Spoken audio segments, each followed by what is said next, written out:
To its biggest fans, monster truck racing is a day of fun. But to the men and women who sweat and toil competing in the Thunder Drag Series, it is anything but a walk in the park. The work is hard when you're in the business of manufacturing low ETs and building dreams. Dreams like that of a little boy who knows big trucks can fly. He's seen it. And these crewmen have seen to that. They stand by their product, and their satisfied customers keep coming back for more. This is Trucks and Tractor Power, featuring the best in MTRA monster truck racing. Today, it's the Monster Truck Thunder Drags from the Ozark Empire Fairgrounds in Springfield, Missouri. This is race number 7 on the Penda Points Series. Hi, everybody, I'm Gary Lee, and welcome to Trucks and Tractor Power. You know, with 3 straight races here in the Show Me State, we have now reached the halfway point in the Penda Points Championship. And in the points, Andy Brass and Bigfoot continues to lead big, over 1,000 points over second place, the Power Wheels Bigfoot, and third is Barefoot with Fred Schaefer. Now fourth is Snakebite, and fifth is Monster Patrol. So once again, we've reached the halfway point. We're about ready for action in round 2, so let's go trackside to Army Armstrong. Gary, right now, we are just a little bit past halfway in the season. Matter of fact, just one race past halfway. We're not going to concede a championship to anybody, but this guy right here, Andy Brass from Bob Chandler's foot, 2 years in a row national champ, current national points leader. Watch it. Because what's happening here is this team of Bob Chandler's, the Bigfoot Cruiser, the blue truck, and the Bigfoot Power Wheels team of Dan Runte are comparing information. Man, they're just like 2 computers that every time they make a run, they spit out info that the other team can use. None of the other teams are doing that. They're all trying to do it privateer style, and it's just not going to work. What's going to have to happen, I don't care if you drive a Dodge or a Chevrolet, you better get with the guy next to you and take your knowledge to him, let him give his knowledge to you, and trying to beat these guys. But the way things stand right now, the Blue Oval bunch are the bad boys of the sport, and they're not taking any prisoners. They're going for the 3rd World Championship. Back to you, Gary. Army, as we mentioned, we're getting ready for round 2 competition, but first let's take you back and show you some highlights from round 1. Dan Runte was the quick qualifier. Now, he got a bye run in round 1, and he steps up to better his qualifying pass by a full 1/10 of a second, 5.05. Also in round 1, the 5th fast qualifier, the Dodge Express of Ray Perkowski against Dan Patrick and Sampson. Patrick was the 10th fast qualifier, and the Dodge Express took that one. But the big story of the year and the day could be Kirk Dabney, who's the overkill driver this year, and he has qualified so quick all year long, dominating and qualifying, but getting past the first round. Another story. He didn't have that problem as Gary Wiggins driving Gary Porter's Carolina Crusher. No match for the Mountain Motor Ford. Andy Brass, the 4th fast qualifier in Bigfoot, against the young lady Pam Botters in the Boogie Van, and this was Andy Brass. Takes that victory with a 5.06. Also in the first round competition, Paul Schaefer comes out with the wing, and it seemed to work for him as he goes up against one of the hot coming teams, the Hall Brother Racing team, but Mark Hall, no match for the wing this time, Gary. Colt Cobra, the 2nd quick qualifier here this afternoon, would take on Fred Schaefer in Barefoot. Fred Schaefer loses this one at a 5.35. Colt wins it at 5.08. So Colt will continue on into round 2. Well, we got some more monster trucks battling here in the grandstands. As we take a look now at the pairings for round 2, you can see it's the Power Wheels Bigfoot against the Dodge Express, Overkill against Bigfoot Cruiser, Monster Patrol against Snakebite. Gary, right now going into the 2nd round, the only hope, the great red hope, if you will, for the Dodge team is Ray Perkowski, as Fred Schaefer was eliminated earlier in round 1 competition. So if you pull for Dodge, you're pulling against this guy. Dan Runte will be in the other lane from that Dodge in that Ford Power Wheels. And there's a look at Ray out of St. Louis. So both these trucks come out of the St. Louis area. The Bigfoot Power Wheels version. The fast qualifier here this afternoon with Dan Runte. He'll be in the lane closest to our camera shot right there. Ray Porkowski in the Dodge. So it's Dodge against Ford here in round 2. Both trucks working a line. Dan Runte is dead on that tree. Truck, that's just almost a perfect run. Whoa, Perkowski's having some trouble. Oh, yes, some major problems as he takes down the fence. You can see the damage under the truck. He lost some suspension there. The rear end went away on that truck is what caused the problem. He did a yeoman's job of keeping it at least right side up. Something broke on that truck in the back. Let's see if we can see on the replay. On the right side of your screen, watch Ray Porkowski. Okay, lays it down in no man's land when it, Right there. it broke. Yeah, broke before the second jump. See the rear steer? Right now, he's just along for the ride. Hello, fence. That fence is taking a beating this weekend. Pam Vodders found the fence earlier in the weekend, so we'll clean up this mess, and we'll come back to Springfield with more side-by-side monster truck racing.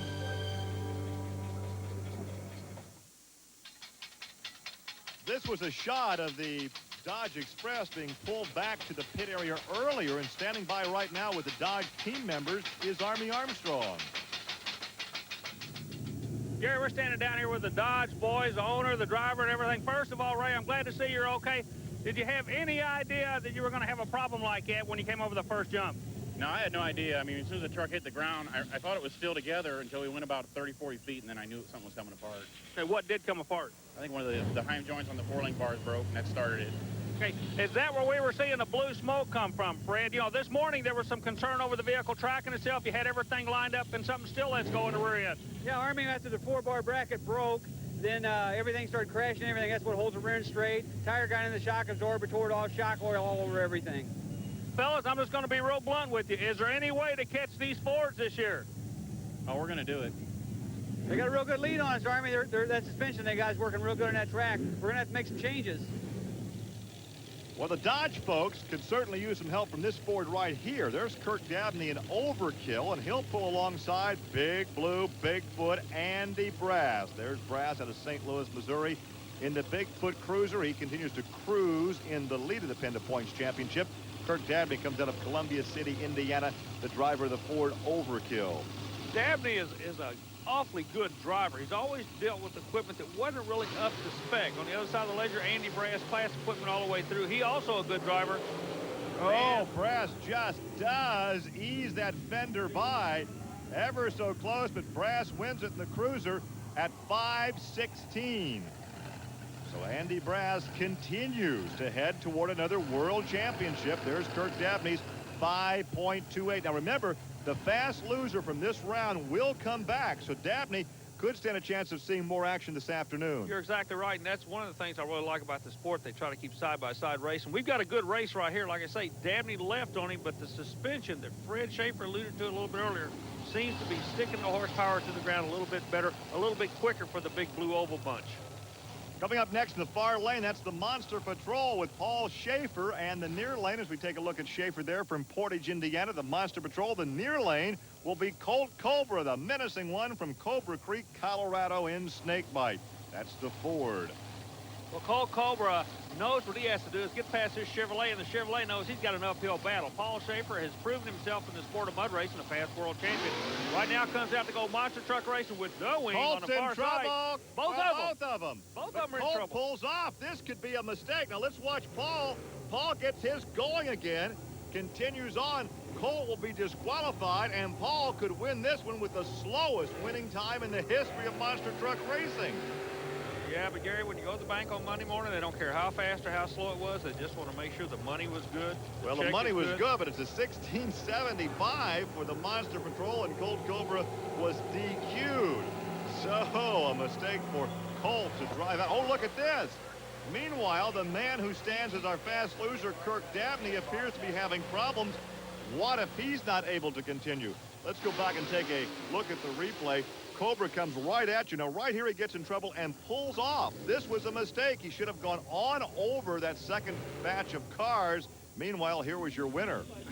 Real quick, it sounded like the motor just cut clean on you when you went over the first jump. But a win is a win is a win. And I know you take them any way you can, but do you have any idea what happened? Well, the motor hesitated and it like died, and I got out of it and I looked over and I seen Snakebite broke something. I said, I better finish this race. Finish at a 1675, slow but quick enough to go to the semis. A typical summer day here in the Ozarks, partly cloudy skies. It is hot, it is humid, and the competition is just as hot. Fred Schaefer, in fact, a fast loser from round one, is hopping back in his machine. Apparently, he's going to race more. Let's listen in if we can. Get in and get ready. We'll be done. Well, let's go down trackside to Armstrong. Well, Gary, the drama was short-lived. The drive shaft in the Overkill truck, there was just no way they could get it fixed in time. Operations manager George Carpenter came over and said, look, fellas, let's be above board about it. We're running for points. Schaefer's ready to go. There's no way they can get this thing ready to go. The ruling is it has to be a competitive run. They could piecemeal it and just go to the line and get their points and everything, but everybody wants to see racing. And I got a feeling that Fred Schaefer will do the same thing for these guys, too. So, the stage is set. Schaefer's back in a Dodge, but he is going to be in a bad lane. Let's see what happens. The pairings now for the semis will have the Power Wheels Bigfoot against Barefoot, the Bigfoot Cruiser against the Monster Patrol. So we'll see what Fred Schaefer can do. New life for Barefoot. It will be Ford against Dodge and Ford against Chevy. Let's quickly go down in the Army. Is there a problem with Barefoot? I tell you what, Gary, the drama's still built. Even when Fred went to the starting line, the motor leaned out. They actually checked the kill switch, but when they checked the kill switch and went to start up again, it wouldn't start. That's why the drama was building, because the crew members had to come out, prime the engine, get him going again. Now, let's go racing. Well, you have to wonder. Fred gets a second chance. They have some trouble getting that Dodge fired. But here it is. There's a good look at the Barefoot Dodge. Fred Schaefer out of Pontoon Beach, Illinois. The big question, can that big Dodge who just got fired be like the Phoenix and come back to win this thing? Come back from the ashes of defeat. We'll find out. Dan Runte staging the Power Wheels Bigfoot. He is second in the Penda Points Series right now behind his teammate Andy Brass. Every win today has come out of the lane that Runte's in right now. Schaefer has got to go caution to the wind and go after this kid. It's not going to work here. Nope, Runte takes this one again in that near lane. Runte takes the victory. He goes on to the championship round, a 5:11. And of course, Dan was the fast qualifier earlier today. So Runte wins that one with the 5:11 ET. The Dodge boys are still looking for whatever they lost from last year. They just can't put their finger on it, Gary. Well, that has to be so frustrating because Fred was so competitive last year. We really thought that this would be the year for Dodge. And it's not in the engine or the drivetrain compartment. It's got to be suspension. It's just the chassis. You know, I don't know what to tell you. He just lost it. Looking again, coming right at you from the crash cam. Here they are, and Runte goes right overhead. Duck! As the Ford knocks the Dodge from competition. So let's take this opportunity now to go down trackside as we take a look at Bigfoot starting to stage. Let's go trackside to Army Armstrong. Dan, it was really weird when you went out there. A lot of changes going on. Did it bother you, the fact that Fred was coming out next to you? Yeah, Army, you got to look at it because Fred's always tough no matter what happens. You know, he come back and he'll run a good time even if it is a bad lane. Fred's an old competitor. He's been at it a lot longer than I have with Ford Power Wheels Bigfoot. With Firestone behind us, we just walked the dog. That's what you call it, walking the dog, Army. I'll tell you what, that dog was howling. It'll hunt today. There's a look at Monster Patrol. There's a look at Bigfoot. Now, earlier, Army, you said all the wins had come from that near lane, the right lane. Now, keep in mind, for all intent and purposes, you're right, but that freak victory for Monster Patrol when he was just crawling across the finish line and Snakebite was DQ'd. Okay, Gary, I mean, all the racing wins came out of the right lane. All Let's right, see if well, we can you're do it right. again. Technically, you're right. Now, I folks, wanted to clarify that. Gary's just trying to protect you folks back home right now. Bigfoot is trying to put that Chevy on the trailer. Bingo! No problem. Bigfoot does exactly that, so it's Ford and Ford in the finals. Bigfoot Cruiser a 5:13. Now remember, Runte ran a 5:11, so it's almost a toss-up. There's Monster Patrol, and Monster Patrol's time was a 5:86. Boy, the lane is playing havoc. Who's going to get the bad lane in the final? That's going to be the big question. Replay comes up showing you Andy Brass sits in the middle. He's the gentle giant of this sport. Believe me, he is a driver's driver. Well, it looks like Runte may have lane choice. He ran a 5:11 to the 5:13. So let's go down now and talk to Andy Brass. Andy, I tell you what, this thing just keeps getting more and more exciting all the time. Well, Chevrolet did get to you in that round, but couldn't hold you off. Yeah, it did. You know, we come away with the round there in the wind. You know, we was just trying to pull out a fast time to get us a lane choice, but I don't think we was able to do it this round. So we're just going to probably end up and get stuck in the other lane and just get the best we got. So a pair of Fords in the championship shootout. The Monster Truck Thunder Drags are part of the Special Events Performance Series. It's a weekend of four-wheel fun featuring something for everybody. Pick up the latest in parts and accessories with a visit to the manufacturer's Midway. There's also several categories of show and shine competition. Contact the Special Events Promotion Company to find out when one of these events will be coming to your area. Welcome back to the Monster Truck Thunder Drags here in Springfield, Missouri in the Ozarks as we're getting ready for championship round competition. Well, the championship round's setting up, but on the other side, Mike Botters, one of the privateers in the sport, the boogie van owner, driven by his wife, Pam, loads up, heads down the road. There's Dan Runte in the Power Wheels Bigfoot, and there is a shot of Bigfoot, the cruiser. Andy Brass is getting settled into the cockpit. We take you back to round 2 competition now with Dan Runte in the near lane, Ray Porkowski, the Dodge Express in the far lane. Porkowski gets in trouble right here, breaks his suspension. There goes the shock, and he heads for the fence. Bang, there goes the fence. But Ray Porkowski and Pam Botters and the Monsters were not the only ones in the fence. As we saw last night, Bruce Scott in his 78 Jeep also had some trouble, and he hammers the fence. Yeah, but I tell you what, the old cameraman stayed with this rascal. Never blinked. No, Buddy looked down and said, hey, this puppy's still running. Let's go. I'm out of here. All 4 wheels yeah. are hanging on it. The engine's running. Let's get out of here. Cameraman's got a death grip on the bar, and here we go. Tough truck competition now from today. Hang on, Buddy Long, a 74 Ford Bronco. The finish line is when you hit the big old tire. He's or there. drive over it. Or get stuck on top of it. Another regular in his zebra-painted Bronco. Here is Shane Ballard. We've seen him in Bloomsburg before. That's Look right. at the air. That's a white Bronco with black stripes. No, a black Bronco with white stripes. Whatever. Yeah. He's a crowd favorite. Man, can he get some air when he's skies in that thing. This and here's was a- Darrell Gutter, an Yeah. 88 Toyota. A good-looking, basically street truck, and he's not afraid to drive it. He's got the windshield wiper on. Well, this is the final day of competition here in Springfield, and these guys are letting it all hang out. And speaking of putting it on kill, the big boys, the pros, the Monsters are set up for their final challenge.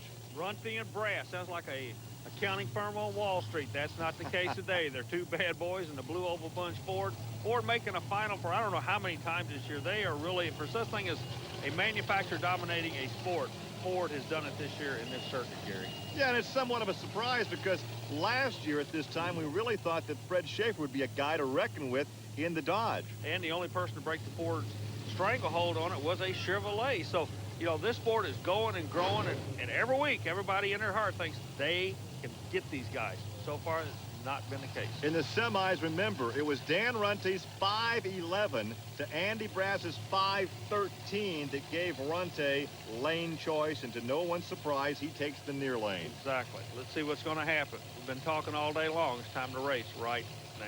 They were ever so close to semis, which would indicate this should be a real close one. Oh, look at Runte. Not really all that close. Whoa, Runte came out of that. Well, Andy Brass had to make some chassis adjustments. Runte goes at 06. Woo, quick time of the day, a 5.06 on the final. But Andy Brass knew he's going to have to take a shot in the dark, do some chassis changes. It just didn't work for him. He powered up in no man's land. Runte goes to the other end, Gary. So Runte went to trying to close the gap on Andy Brass, who's leading now in the Penda Points Championship. We take a look again, and Brass just could not get that truck to settle down in no man's land. And Dan Runte takes the victory, and he's standing by pit side with Army Armstrong. Well, Dan, I tell you what, congratulations to you and the crew. Everybody really had to work for this one. Thanks, Army. Yeah, they did. You know, the crew's been working real hard between the 2 trucks. We got to give them all the credit in the world. It's just not everything, you know, to come out here and be able to work with a bunch of guys like we work with, including the guys back at the shop, take care of us, build reliable trucks, along with Ford Motor Company. It's just great, Army. I love it. Well, here's a treat for you. We'll give you a hedgehog view of victory. Coming right at you, up and over. Now let's go back trackside and talk with Andy Brass. Gary, we're down here with Andy Brass. And Andy, I know you had to pull everything out going to the left side, but it looked like you got a whole lot of air in between the jumps. Yeah, we tried something way different that round. We knew we was going in. We had to take the left lane there. We knew the lane was going to be bad. But nobody come out of the left lane with a win all day. So we was watching the times there, and we knew we was gonna, like you say, we was gonna have to pull something out of the hat. So we just geared down low and tried a 3rd gear takeoff, something we've been wanting to try. We figured, well, we didn't have nothing to lose. We was gonna go ahead and try it. We was hoping we could slip a little bit off the line, but it did pull harder than what we thought it would, and it launched us off the set. We thought we was gonna slip a little bit over the first set and could pick it up between the cars, but it didn't happen. We can show you now what we were talking about with the Ford dominance in the Penda Points Series. Andy Brass continues to lead. Dan Runte has closed in ever so slightly, however. Fred Schaefer back in 3rd, then the Ford of Colt Cobra and Paul Schaefer's Chevrolet in the 5th spot. And Dan Runty has closed in just a bit on Andy Brass. Yeah, I just heard Runty look over to Brass and, boy, the only thing better than this is Mama's cooking. And Mama's Cooking's not that far away because these guys are both in the